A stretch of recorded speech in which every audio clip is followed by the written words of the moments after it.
Alright, gang. Big 4-episode crossover's finally here, and I don't have two other friends, so... I'm back! Yeah, I found this guy again, so... Well, just overall thoughts so far, I thought it was a lot of fun. Oh my god, yes. I enjoyed this. That was... Yeah. I don't know, I've heard people say it was actually better than Civil War. I don't know if I'd go that far, but it was still what I wanted in a crossover. Yeah, I mean, I don't know if Civil War is a fair comparison, because it's really, like, two different things. Yeah. It was better than Batman v Superman. And Suicide Squad, honestly. Yeah. But just speaking from the Supergirl aspect of it, my only complaint there is there should have been more. Yeah. But I kind of understand, because the thing I was really curious about this thing going in is how they were going to balance everything, because, you know, the Flash episode should still be a Flash episode, the Arrow episode should still be an Arrow episode, etc. And I thought they pulled that off. Especially the Arrow episode, because, you know, not only did it have to be part of the crossover and still be an Arrow episode and everything, but it was also Arrow's 100th episode, so you got to do your typical 100th episode stuff. And, you know, as a guy who only watches Arrow when something like this happens, honestly, I thought that episode was almost perfect. It was really, really well done. And it also worked in why they chose those ones. Like, story-wise, it made sense. Oh, they don't have powers, so their minds are probably easy to read. They don't have defenses like many ones might. But they're all characters that start on Arrow. Yeah. So that worked into that. And I enjoyed that. Every time I see the crossover, I'm like, oh, maybe I'll give Arrow another shot. Because I gave up halfway through the first season, because it was very much CW Smallville 2.0. And I know people like it, and that's great. I'm happy it led to all this, but I couldn't do that again. I just came off 10 years of Smallville, and I saw a lot of the same mistakes. Maybe I'll try it again, but every time I think, oh, I'll give it a try, because I just watched a crossover, I then see things and hear things about how it's disappointing, so... Yeah. But even then, like, Stephen Amell is just super likable. I like him in everything I've seen him in. He was good as Casey Jones. He really was. Yes, I am wearing a cape. Yes, he's wearing a cape. Superman cape. I have my shirt. We're nerds. Oh, but you know, talking back to Supergirl's moments, like, that's a prime example of there should have been more Supergirl, because she was barely in the Arrow, but those, 30 seconds she was on were just priceless. Oh my god. I love the tag team between her and Flash. Go. That clip was used in a lot of the trailers. Like, oh, it's just a high five. No, it's like a literal, okay, your turn. And it's like, I don't know who that lady was, but she was cool for all she was in. I didn't really know who any of the, like I said, I only watch Arrow whenever crossover happens, so I didn't know who any of those other guys were at first, but, you know, they were used well. They played off each other really well. They played off Cisco really well. Wild Dog, I think you said his name was. It's like, I think it's Wild Dog or Mad Dog. I think it's Wild Dog. I've seen it. I only seen it on Twitter. Like, he is a very obscure DC character. Yeah, his storyline, as it were, you know, metahumans and aliens are bad. Oh, well, you guys aren't bad, so I guess maybe they're not all bad. It was predictable, but it was done well enough. And again, it was an excuse for more Supergirl. Actually, I had forgotten until you point out that, that was Ragman. Because he barely looked like Ragman. Yeah, I don't think they ever called each other by their code names at all. No, which is, again, another problem. I mean, I knew that one guy with the afro was going to be Mr. Terrific, because I'd seen him in another crossover episode, and I read a line and said, oh, that's Mr. Terrific. I'm like, oh, okay. I completely forgot he was on the show. I did not know he had assumed the identity at this point, but his costume looked good. Except he was missing his terrific balls.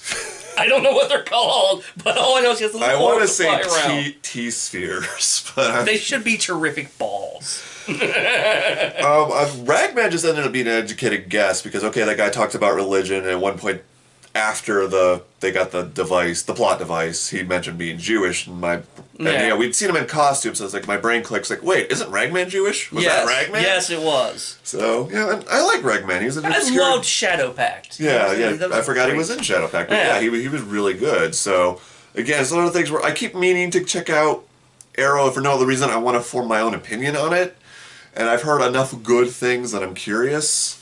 But anyway, that was the Arrow episode. Again, perfect example. They did really good job there. The Flash episode, ironically, I thought was kind of rushed. But they had to do a lot. Yeah, they really, really did. That was really the setup episode out of everything. Actually, going back, like, I don't know if we're going ahead, you want to say, but one thing I do wonder how much they actually had Melissa Benoist, like how long she was there. It's weird to think there are scheduling conflicts because they now film in, like, that's the whole point of moving over, but even then, maybe it was scheduling with her show. But, like, it really feels like they had very little time with her, and that's why she's not in there a lot. But she's in there, the parts she's in there are great. I love when they're trained to fight aliens, fighting her, and she's just smiling and she's having the time of her life, And that moment where, Barry has to make the reveal, I messed up the timeline and screwed up all your lives. because darn it, Barry. And I just love the moment where, Barry, just desperate, not sure what else to do, goes up to Supergirl, like, you still trust me, right? And she just doesn't even hesitate. She's like, well, I'll always trust you, but... And again, it's just... I don't normally ship, but... Those two! And I like Iris. I don't have any issue with Iris, like some Flash fans I've seen, but Melissa Benoist as Supergirl. They are adorable together, and it's hard not to. They are the personification of adorkable. I love it. It's just so great. And, and we're getting the setup for the crossover, because, at the very end, Cisco gives her yet another plot device. Says, hey, you could use it to call us, too, which led to a great Heatwave moment. Hey, Skirt, call me. Yeah. I still wish he would have called her Skirt whenever they were being mind-wiped into Supergirl, because he didn't do it. I don't know. I just thought it worked because he's like, oh, I'm never going to call that. And like the second stuff went down. The second. I do still love her reaction to his backstory. It's like, I burned my family alive. I like to light things on fire. She's just such an amazing actress. Like everything, her face, her tone of voice, I have a hard time remembering she's acting. She's just that damn good. I also, again, because I don't watch Arrow, I didn't realize that when she's in her Kara Danvers disguise, she does kind of look a lot like Felicity. She does, yeah. And I love they did something with Brandon Routh, Ray Palmer, and her, but it's reversed than what you thought it would be. Yeah, I was like, that was because they had to know people wanted that, so I like how they played with expectations there. Oh, God, yeah, the only thing I could really think that would have made this better if it really was a 4-night event like they advertised for a freaking month. I mean, yeah, technically Barry showed up at the end of Supergirl, but it was like literally the end of Supergirl. But, again, I was listening to Supergirl Radio, and, they had their big 2-hour episode with all the hosts of the various podcasts. We can beat that! I haven't gotten through all of that yet, but... So a lot of point of view people made is now that they think now that Kara is, as established in that universe as she can be, all the setup and interaction is done. When the crossover happens next year, they'll probably be able to do more of her and actually do a 4-episode event. And that's actually something, I didn't really think about until this happened, is Flash and Arrow, at the very least, have been crossing over every year since Flash started. Yeah, they have. So, and Supergirl and Legends of Tomorrow are, like, the same age, basically. Yeah. So, this is going to be the first time that... So, I imagine around this time next year, we're going to get another 4-episode crossover, and it'll probably be even better. Yeah. Well, I didn't think about it. One of my friends on Skype brought that up, that, only Barry knows Kara. Yeah. So, it would be really hard to work all the character moments of her meeting everyone, and so that's another reason. Although I still say there is a tremendous missed opportunity when we had Cisco being all mad at Barry for changing the timeline, and that ended up killing his brother. Yeah. Although I do wonder if that car wreck, they say he died in a car crash. Yeah, drunk driver or something. Okay, so I wonder if that was related to the alternate. What's his brother's name? Wally? No. Oh. I want to say Damien. But something like that. But, he showed up. Dante. Yeah, but, his alternate counterpart for Earth 2 showed up. I remember that thing. And they were in a car, so... Yeah. But, I forgot about the drunk driver. Anyway, I feel like they missed an opportunity to have Kara come up to Cisco and relate to him about how Alex had killed Astra. Yeah. And then blame Jean. And for a while, she was mad at Jean and realized that didn't really accomplish anything. Yeah. It just hurt everyone. Yeah. So, you kind of got to... Yeah. It sucks, but you gotta forgive your friend and move on and embrace them again. Yeah, I do like it wasn't like an overnight fix. Yeah. Like, okay, it was resolved by the end of the crossover, but still, that was 3 episodes, and, you know, even when they're mad at each other, Cisco and Grant Gustin, I can't remember Cisco's actor, but they had great chemistry. Yeah. You know, you felt Cisco's anger, you felt Barry's pain at the anger.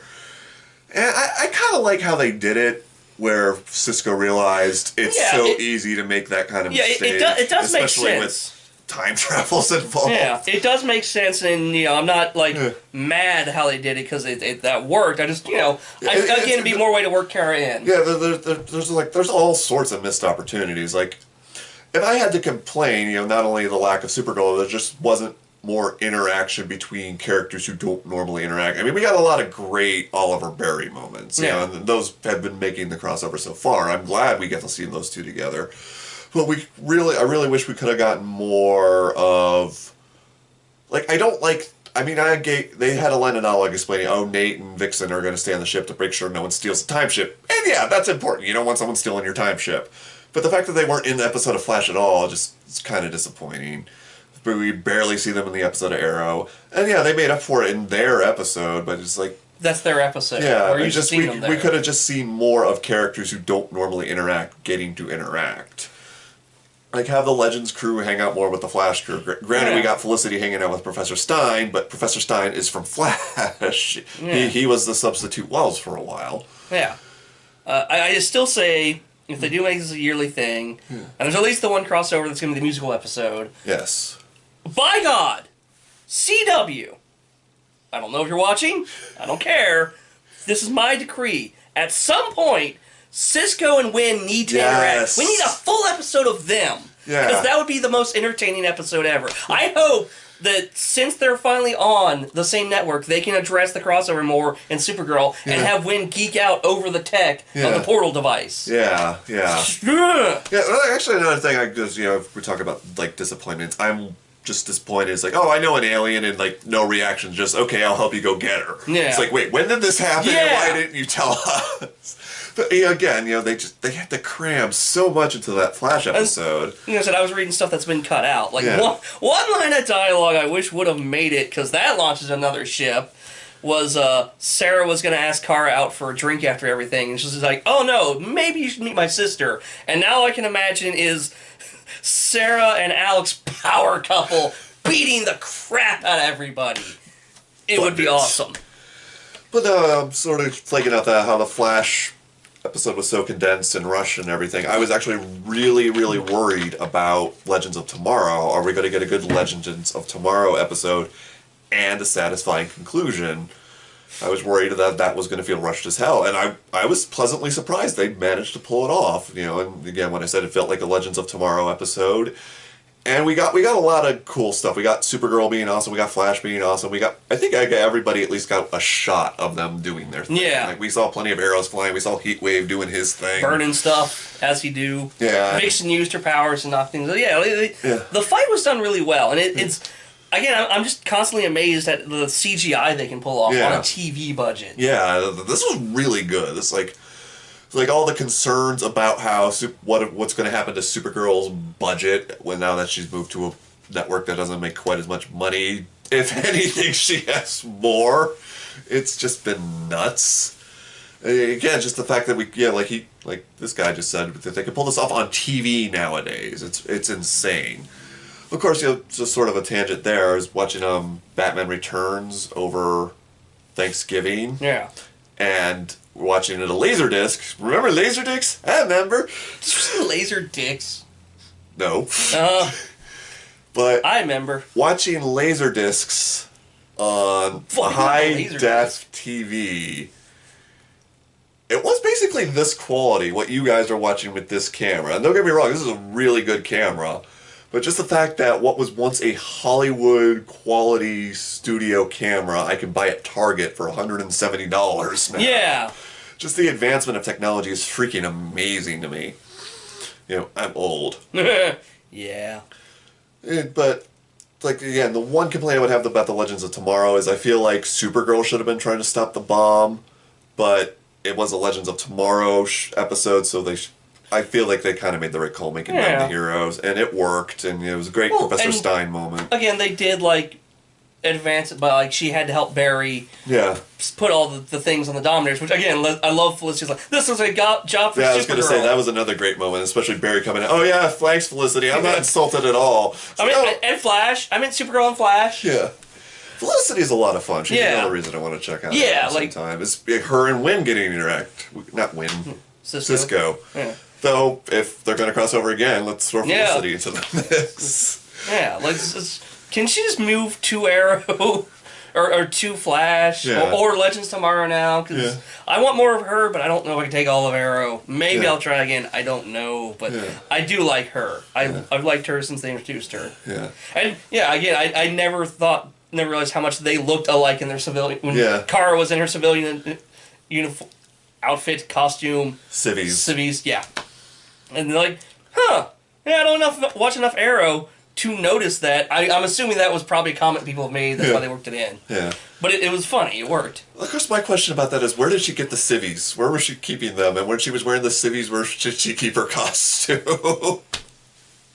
It's one of those, like, silly nitpick things that doesn't matter. It was great. I love Melissa Benoist's Supergirl, but I love her just as much as Kara. So anytime I harped on that so much during season 1 vlogs, but they look like different people. She looks like different people when she's like that. I swear her hair is blonder when she's Supergirl. Yeah. I don't know if it's lighting or what, but I swear it's blonder. Yeah.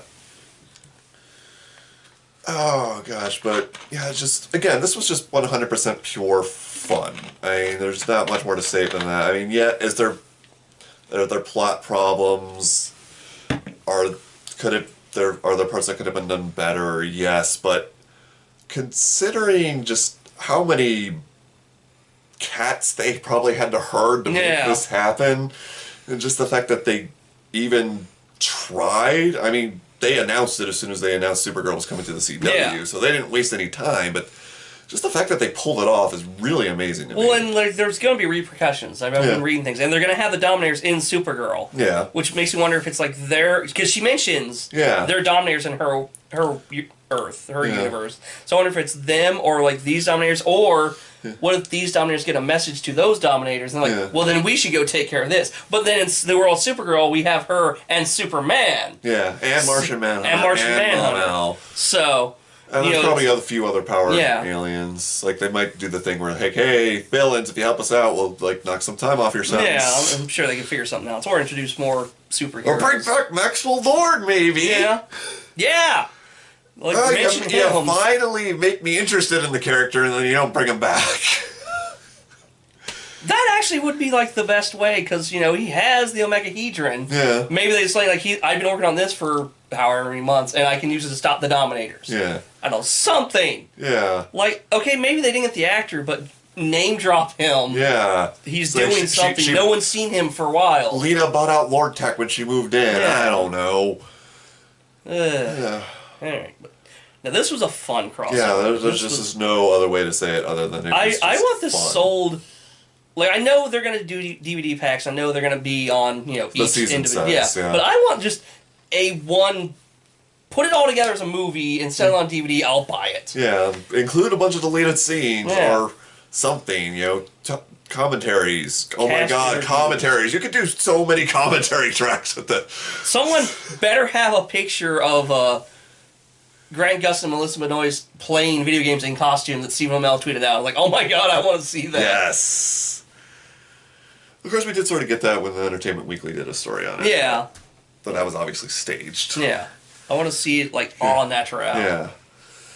But I think at this point we're just repeating ourselves. Yeah. Flawed, but fun. Just so much pure fun. Like, any time Melissa Benoist was on screen was just pure delight. And everybody else was really good, too. I mean, and you're right. She's doing the classic pose a lot more. Hi, everyone. Like, okay.